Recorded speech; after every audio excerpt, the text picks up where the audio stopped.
to Studium to Studio with your local lay Dominicans. We'll be discussing some of the gems we discovered in our studium, where we share the fruits of our contemplation and the joy of the gospel message. Representing our St. Albert the Great lay Dominican chapter and co-host of today's show are myself, Cheryl Drozda, Jeff Drozda, Matthew Mayer. And so today, Matthew, you wanted to discuss something that it's an ism. It's solidarism is how you pronounce it, I believe. We've come to. It's based on the word solidarity. And why this is so important right now, you simply can look at the recent document that was released within the last year by the Vatican called Antiqua et Nova, with wisdom both ancient and new. And it's reflecting on the potential and the risks of AI. And this is obviously a hot topic right now. And we're going to bring it back into the studio and discuss it, and we have before. But we're going to be focusing on this idea of the Antiqua et Nova being an emphasis on this solidarism, which Matthew's going to give a little more explanation of what that means. Well, as part of solidarism, when I thought about AI, I was thinking about how it was ruining social capital, where the idea is people must actually come together and socialize, and that's actually based on Heinrich Pesk, the founder of solidarism. He knew that the market required human interaction, and this man Heinrich Pesk, he lived in around the 19th century in Germany, and wrote the longest economic textbook in the world. And was basically explaining the history of economics following philosophy, and he believed that the Catholic philosophy was the only one that actually got it right. Was he Catholic? Well, he was a priest. Oh, okay. He was a Jesuit priest. Oh, got it. All right. So that makes sense. And when you say this, that he kind of was the author of it or whatever, but I feel like this was part of the church's wisdom from, like it said, Antiqua, from times of old, where it was to look at the common good of everyone, but also to respect the individual, the dignity of each individual. Well, a lot of his ideas are actually based off of medieval thought, which were built up, and then there was a school of Salamanca, and which also built a lot more economic thought, influenced this Austrian school of economics, but Heinrich Pesk wasn't a fan of laissez-faire capitalism, and tried to put some limits to it with his solidarism, which in retrospect actually looks more like, it is in fact more like a Catholic version of corporatism, like corporatism based on solidarity. And so for our listeners, can you define what solidarity means? Solidarity, it means more like a human connection. It means more like being part of a team, but this is one that you voluntarily join because this is actually something you feel like you're part of something, not something you were forced into. And so it's more like a team thing that you feel at home with. So you still have free will, which is very important too. Yeah. And also, is that not coming together as a community on that local level for discussion and for decision making? Do they go hand in hand? I would say so. I mean, you can maybe expand it over the community, but I always like to think community more because it's the most practical one, because everyone actually goes through the same circumstances, so they understand each other's problems better than people who don't go through those circumstances, which you'll find more likely in a community. Great. So you said that there were a few points to cover, about 14 different points within this solidarism concept. Could you begin sharing and unveiling some of those to us? Well, just so I don't get in trouble with copyright issues, I did get them from Alicia magazine, however you pronounce it. Okay. Or not magazine, it was an online site called Alicia, or however it was pronounced. But I decided to rewrite them into my own words to make them a little more legible and put them in a short way also, so I don't have to go through long lists. So the first important point of solidarism is that it rejects individualism and collectivism for the common good. And as Dominicans, we believe in the primacy of the common good because we understand collectivism is basically total control over everyone, where they have no free will and you're forced to join a group with you don't actually feel at home with. And individualism is something I had to learn on my own, really. I think it promotes individuality, but as I learned from communitarian philosophy, a lot of your values and a lot of your personalities have been shaped by community values. It's what all the influences on you have been shaped by what you believe and what you do. And also, I sometimes have to ask myself, why is it that I hate feeling so lonely? And it's because we are made for connection, as brought back to Genesis. Man shall not be made alone. Oh, that sounds so much like Pope Benedict's writings. When you were saying that, it reminds me of a lot of his writings of, we were made for each other, basically, and we forget that sometimes. You'll find some Catholics right now, even in the government supporting individualism, not realizing that the church also rejects individualism, but it rejects collectivism as well, promotes solidarity, which will be summarized for the common good. And we think, they say personalism as well, but from what I've noticed, a lot of personalism, a lot of bringing up emphasizing human dignity is brought by solidarity, because, again, you need love, and love needs connection. I think you bring up a good point that I want to make sure that we all understand is that when people say common good, they don't mean collectivism.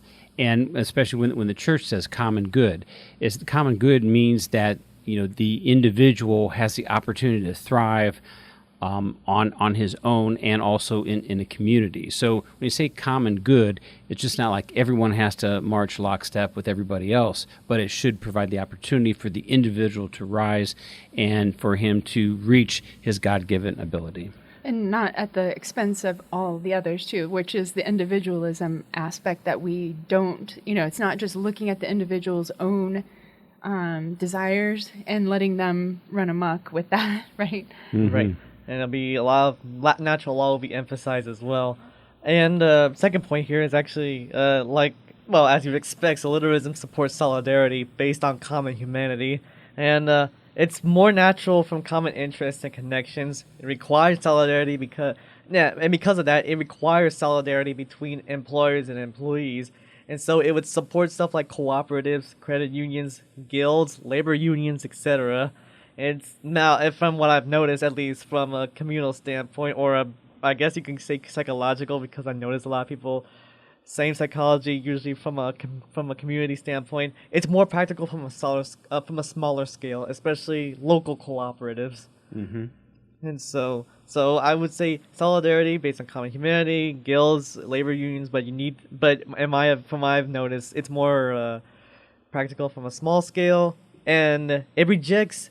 It's a mouthful. It's like economy, but with the ism, economism, for making laborers only inputs to production and centralizing the economy under the control of the state. It opposes economic calculation, just like how the Austrian school also rejects economic calculation. So basically, this is a rejection of socialism right here. Do not put this all under the control of the state. It needs to be under the control of the laborers and every other business owner. And like you said, the local aspect is very important, because I know with the document Antiqua Nova, one of the concerns that are mentioned in that document from the Vatican is that if with AI, there's going to be a centralization of a lot of power. And anytime you have that without having, I guess, the responsibility to God, when you have it, to just humans, then you can get into trouble. So you don't want to centralize that sort of power. It's to be on a local level is important. Yes, and the problem is AI can only make predictions. Thing is that it tries to simplify the complexity of the human psyche.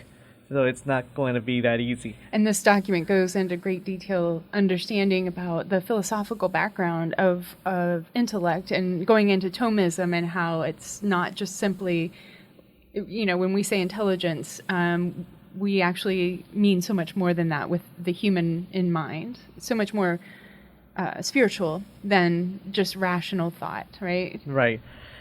And a free market must have regulation to support human dignity and allow competition to improve businesses, but limit it to prevent bankruptcies for small businesses. So this is where his attacks on capitalism come in, or really classical economics, which is the basis for original capitalism. It's saying, yes, the market does in fact need regulation, because an unregulated market can support exploitation. And you got some people who will abuse the market to exploit some people at the expense of human dignity. I know a lot of people says not a lot of people will. Problem is with the presence of, let's say, questionable content, like industries where you're selling sinful products or businesses that do sinful stuff. There, in fact, shows that an unregulated market can harm human dignity.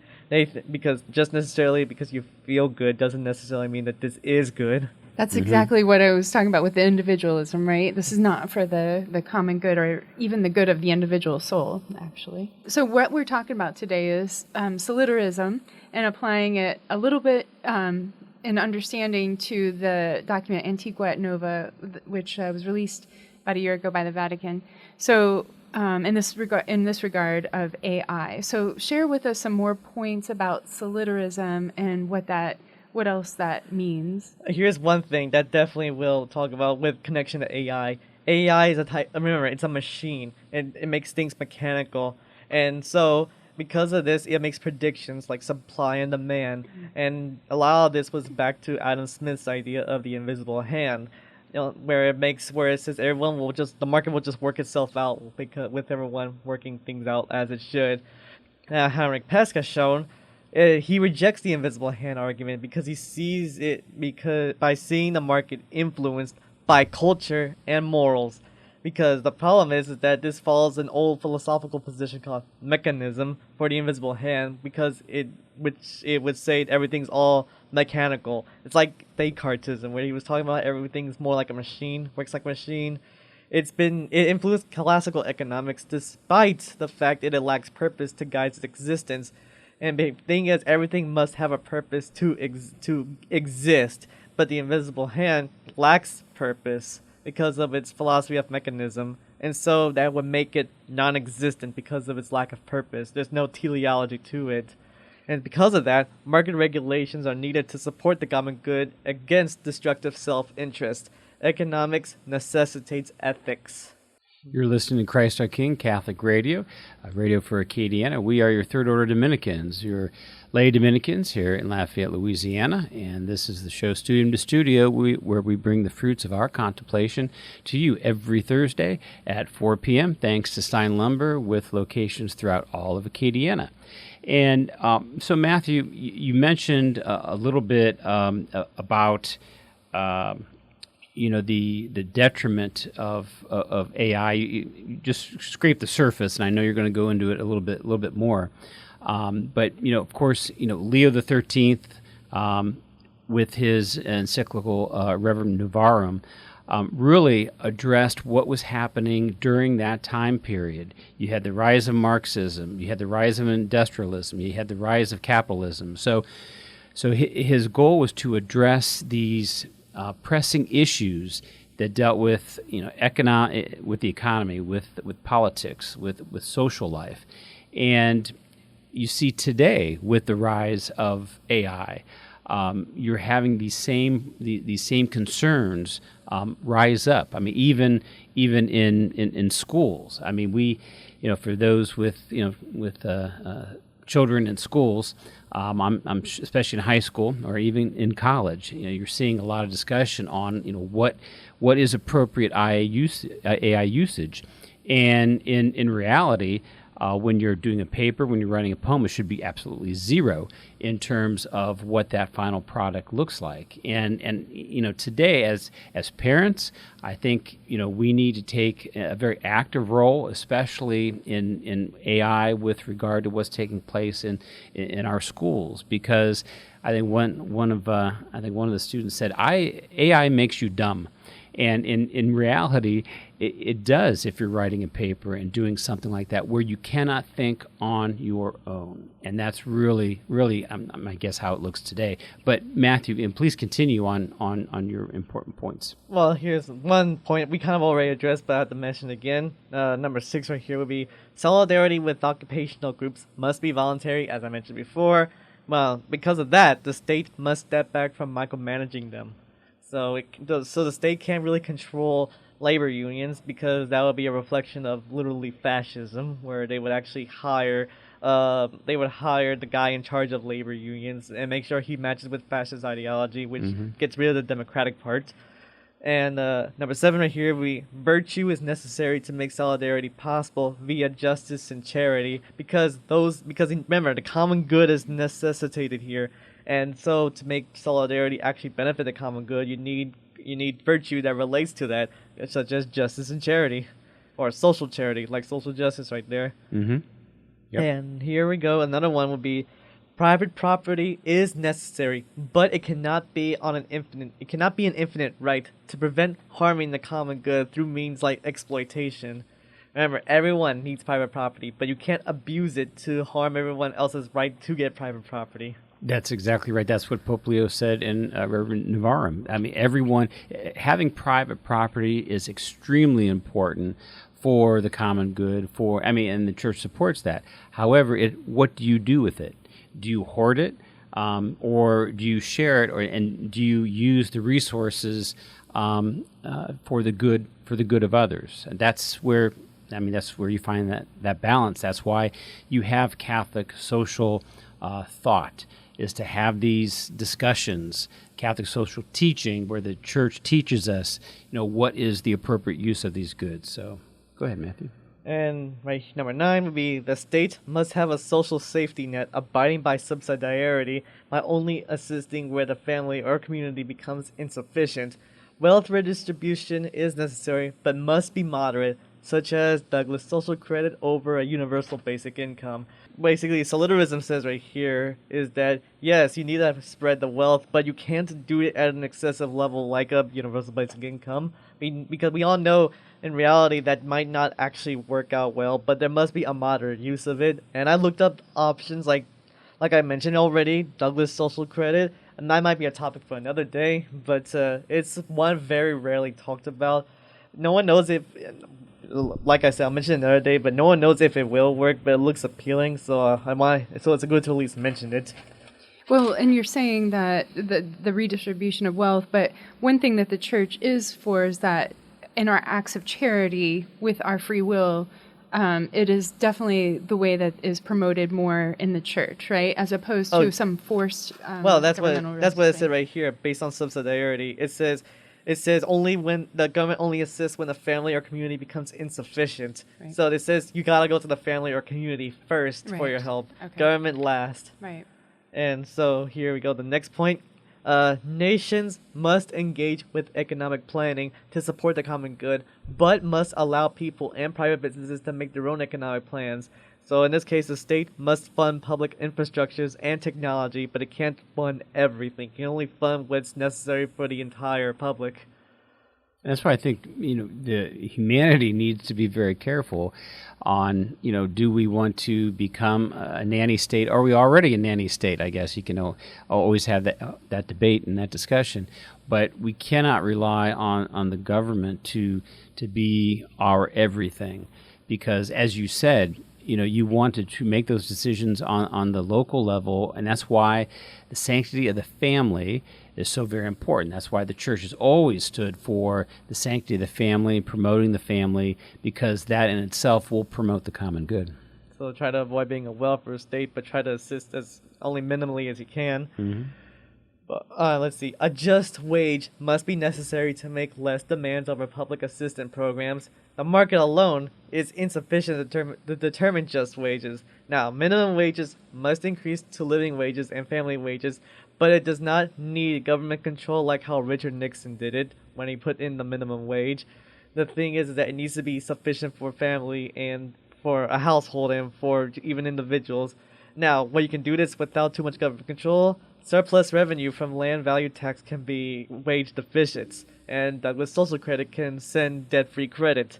And those are just ways of saying how you can actually make just wages, higher wages to the right amount, but making sure you don't put too much control in it, because as I saw in a video, when Richard Nixon put in the minimum wage, you had a man couldn't fulfill his business, so he had to drown some chicks, which was hard to watch.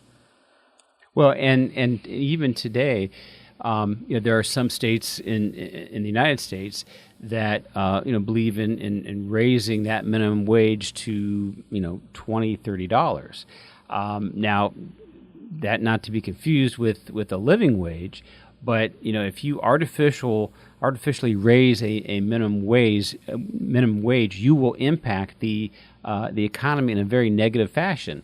And places like California, I mean, they saw that, and we see what's happening in California and New York, where they've dabbled in this a little bit. You're seeing a lot of corporate headquarters leaving these states, so you have to find that balance.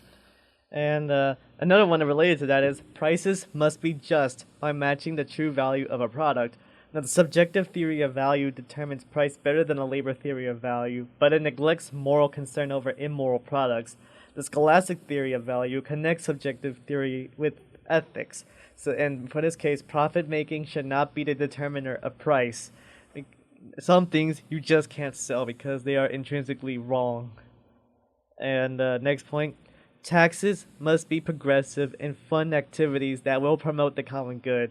Examples include a land value tax, a luxury tax, a wealth proceeds tax, a corporate asset tax, and a progressive Pigovian tax.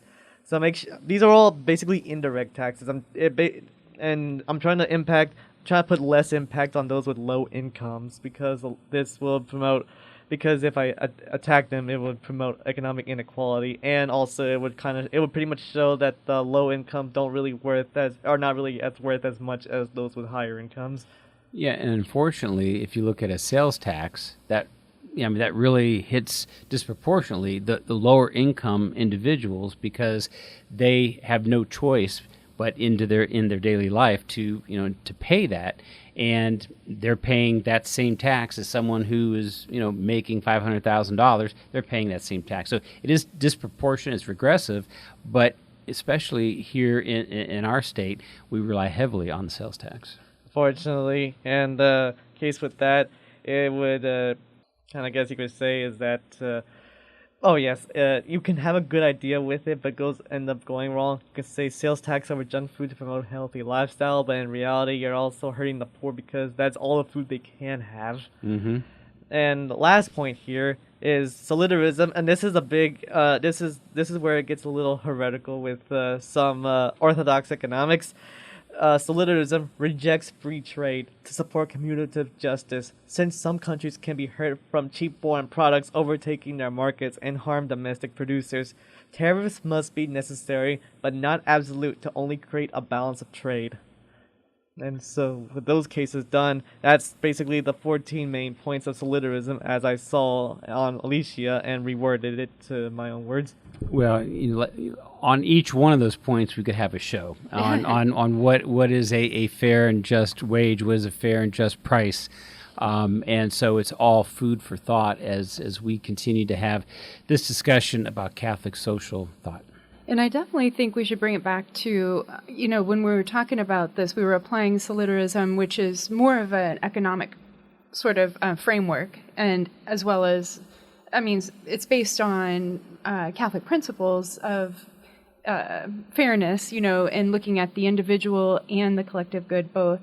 But when I was considering this, the application that we originally had mentioned was with the AI, and the idea that as it progresses, there are things that will be good for the common good, and there are some things, obviously, that are going to be very dangerous to and at risk for the individual. One quote I wanted to share from the recent document that the Vatican put out about this states, "True intelligence is shaped by divine love, which is poured forth in our hearts by the Holy Spirit. From this, it follows that human intelligence possesses an essential contemplative dimension, an unselfish openness to the true, the good, and the beautiful beyond any utilitarian purpose." And this is the kind of application of solidarism that, this document, and I highly recommend people to read the document, Antiqua et Nova, I believe is the name, and it is basically using ancient and new wisdom, new and guiding principles to apply to this upcoming concerns about artificial what we call AI, artificial intelligence. And it goes into detail about philosophical background of explaining intelligence. Do you have any other thoughts about that application process to AI? Well, AI can help with solidarism on a practical level, but it won't fulfill it totally because, as I mentioned, solidarism requires human interaction and it requires ethics as well. AI is not ethical; it's a tool. Only people can be ethical, and that's the thing. We were getting a lot of some of this discussion of solidarism is sort of based on, I guess, the economy and society and almost political stuff. But one thing that I feel you'll get from the document is going to be on our souls as well, which is the most important aspect of what the church wants to address, is how the soul, body and soul, are one, and it needs to be considered when we're talking about new ideas like AI. And Jeff, you had mentioned earlier Pope Leo, and I know when you were talking about Rerum Novarum, you meant Pope Leo the 13th. And I think it's important to point out that, we have now the current Pope, Pope Leo the 14th, who is putting out documents such as this so that people can be aware of the same ideas, this new concept that needs to be applied to our old principles in the Catholic Church, right? Yeah, absolutely. And that's, something that when we're talking about AI, people, I think, some either freak out or some people say it's the answer to everything. I mean, you go back to, you go back to Frankenstein. I mean, that didn't work out very well. You look at Space Odyssey, and with Hal, I mean, that didn't work out very well either. And there's so many examples, literary and movies on how they try to scare people into believing that this AI can take control over the world, over society. Not sure that's going to take place, but what the church is trying to say is that there is a fundamental common good and necessity and moral responsibility when we're talking about the use of artificial intelligence. And I mean, in my eyes, it's really not. I wouldn't even call it intelligence. I'd call it artificial fact mimicking or artificial fact gathering, because you're not really having something that is uniquely intelligent. You're just having a algorithm that gathers this information and makes a sound and appear to be intelligent, when in reality it doesn't necessarily do that. It's great to have advancements, but these advancements have to promote and not impede our God-given nature to be creative and to be loving and to be where our soul is unique. And that's where I think people might be missing the boat in some cases, but that's why the church is there to help guide us through these times when we don't know what these boundaries are going to be with artificial intelligence. But what is important is that we are made in the unique image and likeness of God. And so as long as these advancements promote the individual as uniqueness in the image of God, then that's great. But we do have to make sure that it doesn't go beyond that. And like we pointed out earlier, that uniqueness and image of God will involve community, and it will involve relationship, which is what we look at. God himself is relationship, Father, Son, and Holy Spirit, and the Holy Trinity. And so we look at that and we know there's something wrong about not having strong relationships with other people. So this is part of the discussion. Is there anything else you wanted to say? Well, it was mentioned that I have tried some AI before, and I would ask you some questions. Only problem is it would say, oh no, these people are not for this. I reword it, and they'd say, oh no, those people are for this. It's the same thing, but I just had to reword it. And just to show that AI is not actually really reliable on everything, why there needs to be some human oversight. And you need to stand firm in the absolute truth, Jesus Christ, because only the truth bears grace. Lived through time, passed through fire, broke my heart, wounded desire, changed my life, fixed the past, stared at death and it stared back, standing fast in the light of the word.